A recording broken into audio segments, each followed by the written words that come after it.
जय हिंद। हम लोग पिछले क्लास में एनसीईआरटी का मैथ का एक्सरसाइज 1.2 देखे थे, जिसमें एक क्वेश्चन नंबर हमारा 6 छूट गया था। तो चलिए इसमें देखते हैं, उसके बाद हम लोग फर्दर एक्सरसाइज 1.3 देखेंगे। तो क्वेश्चन क्या था? देखिए 7 इंटू 11 इंटू 13 प्लस 13, ठीक है। और इधर क्या था? 7 गुने 6 गुने 5 गुने 4 गुने 3 गुने 2 गुने 1 और प्लस 5। ये चेक करना है कि कंपोजिट है कि नहीं, यही चेक करना है ना। तो इसके लिए हम लोग क्या देखे थे कंपोजिट के लिए, कि कोई भी कंपोजिट तभी होगा जब उसका फैक्टर 3 होगा, ठीक है, मोर देन 2, जिसमें एक इंक्लूडिंग है, ठीक है। तो हमको इस फॉर्मेट में उसको लाना है। इसमें ज़्यादा आपको गुना करने का जरूरत नहीं है, सिंपल इसको देखिए क्या करना है। 13 कॉमन ले लीजिए, तो क्या हो जाएगा 7 इंटू 11, और ये 13 कॉमन ले लिए तो ये 1 ही है ना, अब प्लस 1, 13 कॉमन हो गया। तो अब देखिए कोई भी संख्या में एक तो छुपा रहता है, गुना कर दीजिए तो ये 3 फैक्टर हो गया ना। देखिए अब इसको हमको सॉल्व करने का जरूरत नहीं है, फालतू का आप दिमाग लगाने का जरूरत नहीं है। अगर आपके पास ज़्यादा टाइम है तो आप फालतू दिमाग लगा सकते हैं, ठीक है। यहां पर देखिए इसका क्या होगा, यहां पर देखिए आपका 5 कॉमन ले लीजिए, ठीक है, क्या 5 कॉमन ले लीजिए, तो क्या हो जाएगा 7 गुने 6 गुने 5 का 1 यहां पर लिख सकते हैं, गुने 4 इंटू 3 इंटू 2 इंटू 1, ठीक है, और प्लस 1, यही नंबर है ना, अरे इसके बराबर, ठीक है। और एक आप मल्टीप्लाई कर सकते हैं, 1 छुपा हुआ रहता है। तो यहां पर देखिए यहां भी आपका 3 फैक्टर हो गया। अरे इसको सॉल्व करके कुछ भी आए उससे हमको क्या लेना देना है, ठीक है। वैसे ही इसमें भी 3 फैक्टर था। इसको देखिए मल्टीप्लाई करने का जरूरत ही नहीं है। तो ये भी कंपोजिट नंबर है आपका, ठीक है। ये एक और अपने अलावा किसी और से भी कटेगा, और ये भी कंपोजिट नंबर है, ठीक है। जो तेज विद्यार्थी रहेगा वो पूरा दम ऐसे ऐसे परेशान रहेगा, और इसमें आपका गुना भागा जोड़ घटाव करके पसीना पसीना हो रखेगा, और एग्जाम में अपना टाइम खराब करेगा। तो यहाँ पे स्मार्टली आपको देखना है, इसलिए मैंने इसको अलग रखा था ताकि आपको यहाँ पे एक कंसेप्ट क्लियर हो जाए। तो चलिए हम लोग फर्दर एक्सरसाइज 1.3 देखते हैं। देखिए आगे बढ़ने से पहले हम लोग को एक डिफिनेशन देखना है कि रेशनल नंबर किसको कहते हैं, ठीक है, या परिमेय संख्या, ठीक है, परिमेय संख्या किसको बोलते हैं। और पहले भी हम लोग एक क्लास में डिस्कस किए थे, फिलहाल अभी देख लीजिए। कोई भी संख्या जो बटा के रूप में हो, जहां पे नीचे वाला जो हर है डिनोमिनेटर, वो 0 के बराबर नहीं होना चाहिए। नॉर्मली इसको हम लोग क्या लिखते हैं, P/Q के रूप में, मतलब डिनोट करने में आसान होता है। और ये 0 क्यों नहीं होता है? देखिए कोई भी संख्या मान लीजिए 10, ठीक है। 10 में अगर आप 10 से डिवाइड कीजिएगा तो क्या होगा 1। 10 में अगर 5 से डिवाइड कीजिएगा तो क्या हो जाएगा 2। 10 में अगर 2 से डिवाइड कीजिएगा तो क्या हो जाएगा 5। 10 में अगर आप 1 से डिवाइड कीजिएगा तो क्या हो जाएगा 10। 10 में आधा से डिवाइड कीजिएगा तो क्या हो जाएगा 20। 10 में अगर 0.25 से डिवाइड कीजिएगा तो क्या हो जाएगा 40। तो 10 में जैसे जैसे हम लोग देख रहे हैं 0 की तरफ जा रहे हैं, वैसे वैसे वैल्यू ऊपर की ओर जा रहा है। तो जैसे जैसे 0 की तरफ जाएंगे एकदम नियर बाई 0, तो ये इन्फिनिटी की तरफ हो जाएगा। इसीलिए डिनोमिनेटर में 0 नहीं होता है, समझे। एक कंडीशन फुलफिल होना चाहिए, तभी ये रेशनल नंबर या परिमेय संख्या इसको बोलते हैं। तो तो चलिए हम लोग एक्सरसाइज की ओर देखते हैं और एक कंसेप्ट आपको ध्यान में रखना है, ठीक है। देखिए ये जो चैप्टर है ना 1.3, ये केवल आपका थ्योरी बेस्ड है और ये डिस्क्रिप्टिव है। इसमें आपको केवल प्रूव करना है, आपको समझना है कंसेप्ट को।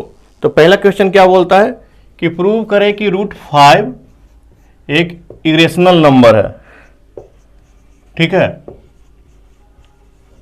जानते हम लोग हैं सब इसको, लेकिन इसको प्रूव करना है। मान लीजिए कि आप जीत पे रहे हैं कि नहीं √5 एक रेशनल नंबर है, तो सपोज डेट आप ही का बात मान लेते हैं, ठीक है। माना कि √5 एक रेशनल नंबर है। अरे आपका बात काट के हमको यहाँ थोड़े रहना है, आप ही वीडियो नहीं लाइक कीजिएगा, ठीक है। तो देखिए यहाँ पर √5 रेशनल नंबर है, जहाँ की रेशनल नंबर हम लोग क्या देखते हैं p/q के फॉर्म में रहता है, ठीक है। तो कोई भी एक रेशनल नंबर मान लीजिए इसको √5 है, ठीक है, जहाँ की q = not 0, यही है ना। तो इसको हम लोग √5 को p/q के रूप में लिख सकते हैं। तो इसको एक स्टेप आगे करते हैं, ठीक है। p = q√5, ठीक है। अब हम लोग इसको क्या करते हैं स्क्वायर कर देते हैं बोथ साइड, ठीक है। स्क्वायर ऑन बोथ साइड, ठीक है। कोई दिक्कत? तो ये क्या हो जाएगा हमारा p² q² 5। तो इसका जो है ये दो फैक्टर है, एक ईंटा एक पत्थर मान लीजिए, ठीक है। तो भाई साहब ए इसको काटेगा, ए भी इसको काटेगा, काटेगा कि नहीं काटेगा? काटेगा ना। और एक और कंसेप्ट देखिए, थोड़ा हम लोग न्यूमरोलॉजी यहां पर देखते हैं, ठीक है। यहां पे अगर 8 को 2 काट रहा है तो 8 के स्क्वायर को 2 काटेगा कि नहीं काटेगा? बोलिए, काटेगा कि नहीं काटेगा? भाई बिल्कुल काटेगा, क्यों नहीं काटेगा? अब इसको हम लोग रिवर्स कर देते हैं, ठीक है, कि 2 जब इसके स्क्वायर को काट रहा है तो 2 इसको भी काटेगा, काटेगा कि नहीं काटेगा? चूंकि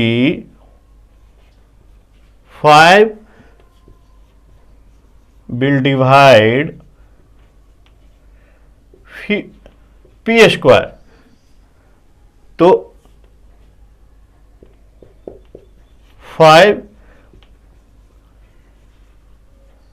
will also divide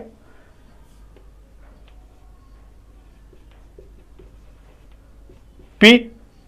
काटेगा कि नहीं काटेगा?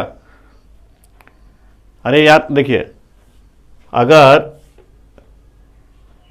p² को 5 काट रहा है तो इसमें तो कोई एक और फैक्टर होगा ना, जैसे यहां पर समझाए ना, उसी तरीके से ये 5 p को भी काटेगा, ठीक है।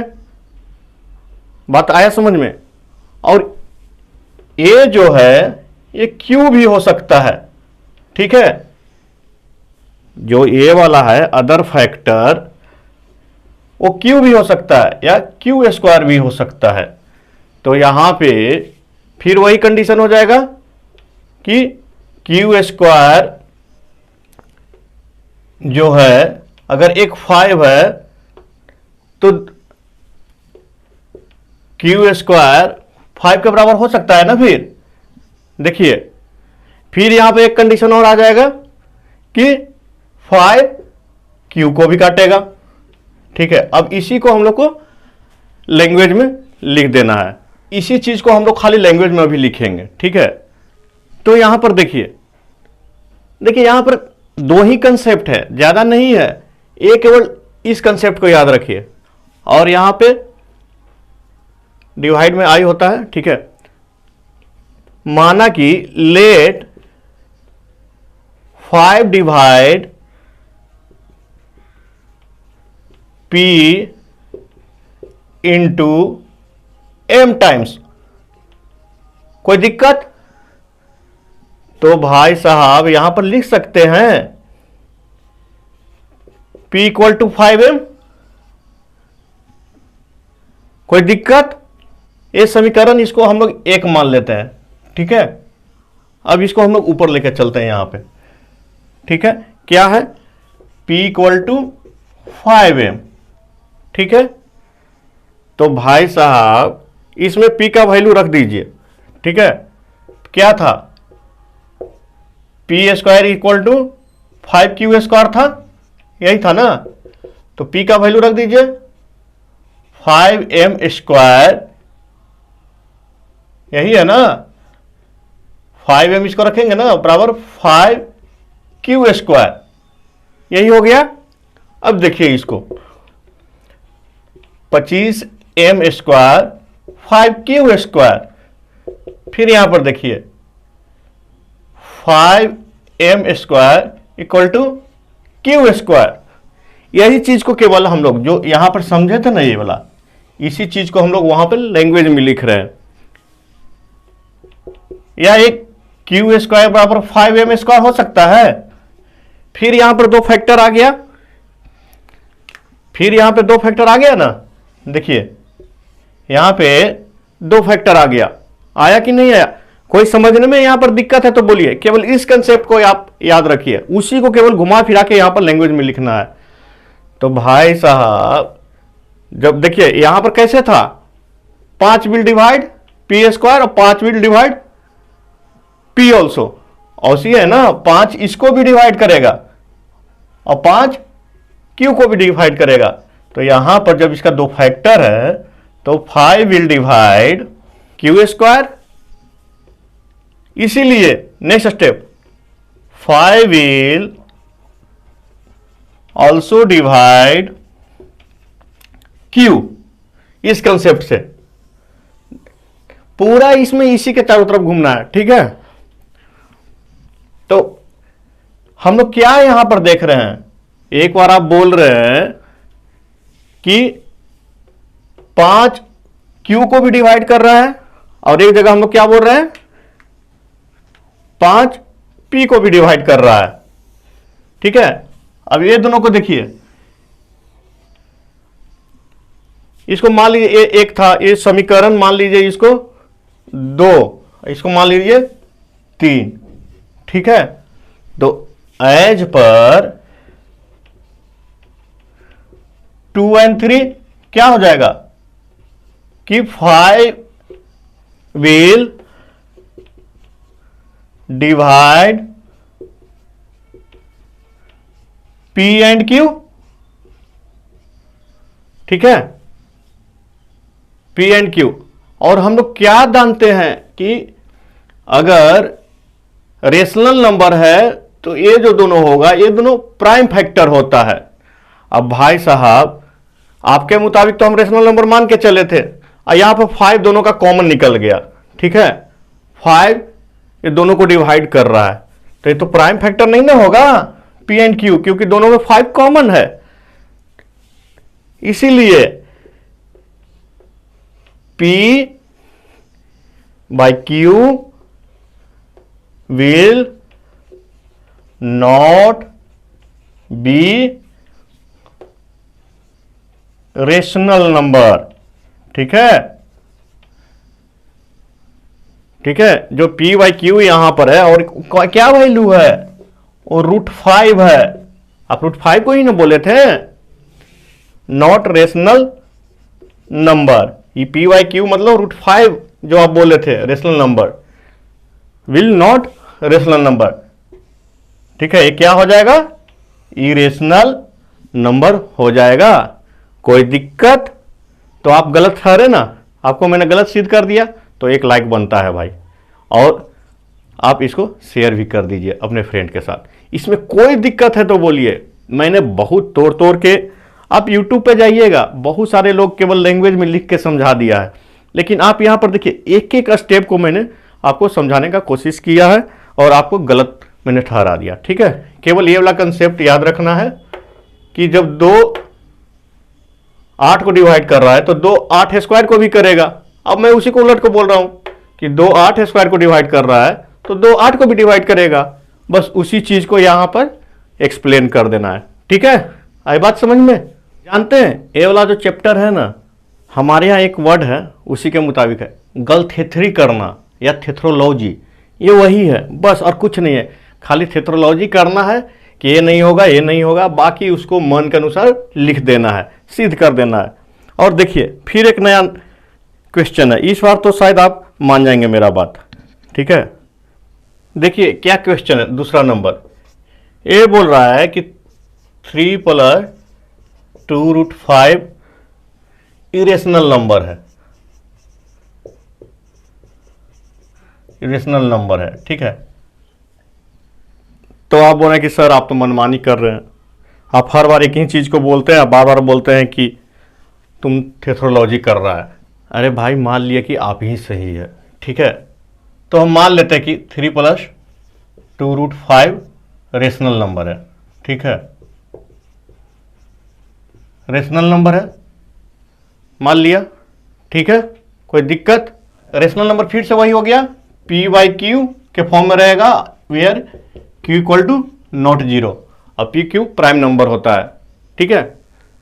अभी तो यहाँ पर P/Q के फॉर्म में देखिए, तो देखिए इसको हम लोग ऐसे लिख सकते हैं, = P/Q लिख सकते हैं कि नहीं आपके मुताबिक? तो 2√5 बराबर क्या हो जाएगा? P/Q - 3, ठीक है।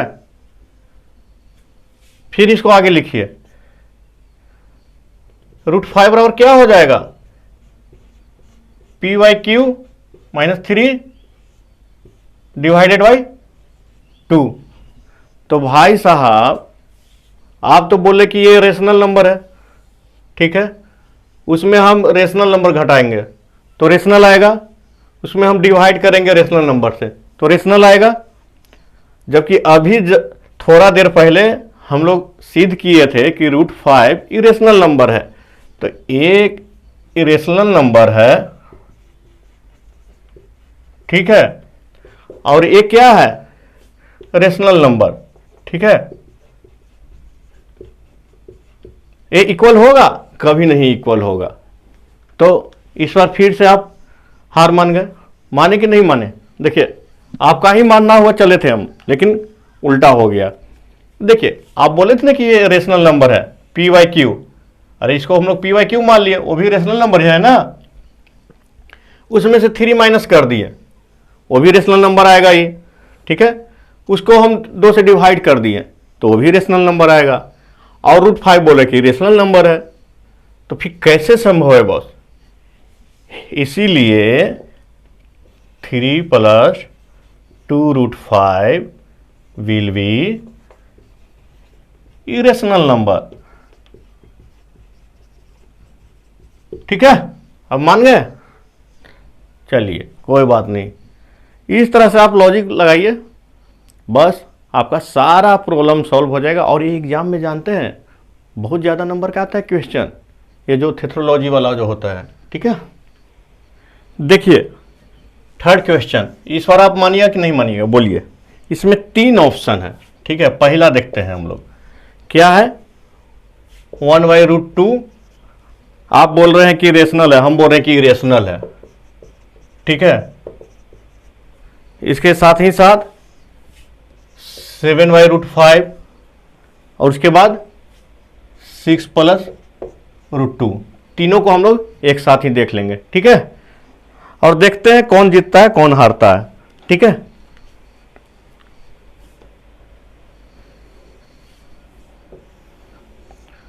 आप क्या बोल रहे हैं कि सबके सब रेशनल नंबर है? सबके सब रेशनल नंबर है, ठीक है, आप यही बोल रहे हैं ना। मान लिया आपका बात सही है, ठीक है, मान लिया आपका बात सही है, लेकिन गलत होइएगा बॉस तो आपको देख लीजिए, आपको शेयर करना पड़ेगा वीडियो को। तो देखिए मान लीजिए ये रेशनल नंबर, तो ये क्या होता है? P/Q के फॉर्म में रहेगा। अब ये बहुत पुराना चीज हो गया, ये आपको बोलने का जरूरत नहीं है। तो 1/√2 क्या हो जाएगा? P/Q, ठीक है। तो इसको उधर ले जाइए, इसको इधर ले आइए, 1 × Q = P√2, ठीक है। अगर p by Q rational number है तो q बाई पी भी तो रेशनल नंबर होगा, समझे? देखिए 1 डिवाइडेड बाई रेशनल नंबर, तो वो भी तो रेशनल ही होगा ना, ठीक है? तो यहां पर क्या हो जाएगा, q by P equal to √2, ठीक है? अरे ये भी तो रेशनल नंबर है 1, उसमें q से मल्टीप्लाई कर दिया तो q हो गया। अरे 1 में जब q से मल्टीप्लाई करिएगा तो q होगा ना, और उधर से p आ जाएगा। तो भाई साहब ये हो गया रेशनल, आप बोले रेशनल है, ठीक है ना? और ये हम जानते हैं कि रेशनल नंबर है, इरेशनल नंबर है। तो यहां पर left hand side equal to right hand side balance नहीं है, ठीक है? तो इसीलिए 1/√2 विल बी इरेशनल नंबर, ठीक है? कोई दिक्कत? कोई दिक्कत है तो बोलिए। अब देखिए 7√5 है, तो आप फिर बोल रहे हैं कि रेशनल है, आप तो पहले ही बोले हैं। तो 7√5 को p बाई क्यू के फॉर्म में लिख दीजिए, ठीक है? जब ये रेशनल है तो √5 बराबर क्या लिख सकते हैं, p by Q divided by 7 लिख सकते हैं। ये रेशनल नंबर है ना, रेशनल में अब आगे हम लोग रेशनल 7 तो रेशनल ही है, उससे डिवाइड करेंगे तो क्या आ जाएगा, ये भी तो रेशनल नंबर आएगा ना। और ये क्या जानते हैं हम लोग, अभी सिद्ध किए थे, इरेशनल नंबर, ठीक है? तो LHS इक्वल टू RHS यहां पे नहीं होगा, इसीलिए 7√5 विल बी इरेशनल। कोई दिक्कत? जहां दिक्कत आए पूछिए। अब तीसरा, इस बार आप मानते हैं कि नहीं मानते हैं? ठीक है भैया, आपका राज है, देख लीजिए। फिर से यहां पर हम लोग देखते हैं 6 + √2 p बाई क्यू, ठीक है? रेशनल मान लिए ना, तो भैया √2 इक्वल टू क्या लिख सकते हैं, p बाई क्यू -6। तो ये रेशनल है, ठीक है? रेशनल में रेशनल घटा रहे हैं। अरे रेशनल में रेशनल, इसके नीचे 1 है ना भाई, p बाई क्यू के रूप में आ गया, तो रेशनल में से रेशनल घटाएंगे तो क्या होगा, ये रेशनल होगा। ये क्या हो गया, इरेशनल हो गया। तो LHS equal to not RHS, ठीक है? यहां पे सेटिस्फाइड नहीं हो रहा है थ्योरी, तो इसीलिए 6 + √2 विल बी इरेशनल, ठीक है? तो मान गए तीनों के तीनों बार आप झूठे निकले, तो कम से कम एक सच्चा काम कर दीजिए, आप लाइक कर दीजिए और शेयर कर दीजिए वीडियो को। तो इस तरीके से ये एक्सरसाइज जो था बहुत ही कंसेप्चुअल था, खाली आपको कंसेप्ट को पकड़े रहना है, और ज़्यादा कंसेप्ट नहीं था, केवल रेशनल का था कि रेशनल किसको कहते हैं, p बाई क्यू होना चाहिए, q बराबर नॉट 0 होगा, और p q प्राइम नंबर होता है, ठीक है? अगर प्राइम नंबर नहीं होगा फिर भी उसको काट छाट के हम लोग लास्ट में जब तक लिखेंगे तो वो प्राइम नंबर में ही आ जाएगा, ठीक है? तो ये रेशनल नंबर का डिफिनेशन है। और यहाँ पर कोई अगर आपको दिक्कत है बॉस, तो आप कमेंट बॉक्स में लिखिए, मैं उसको बिल्कुल कोशिश करूँगा आपको दोबारा बताने का। टाइम फ्रेम के साथ लिखिए, कोई भी दिक्कत है, मैं तो खुलेआम बोलता हूँ कि आपको मुझसे अच्छा समझाने वाला कोई नहीं मिलेगा, आप यूट्यूब पर ढूंढ के देख लीजिए, ठीक है? तो मिलते हैं हम लोग नेक्स्ट क्लास में, तब तक के लिए आप खूब प्रैक्टिस कीजिए, और एक और आप हमको प्रूव करके दिखाइएगा कि √2 इरेशनल नंबर है, ठीक है? ये हमको आप प्रूव करके बताइएगा कि √2 इरेशनल नंबर है। तो मिलते हैं हम लोग नेक्स्ट क्लास में, तब तक के लिए जय हिंद।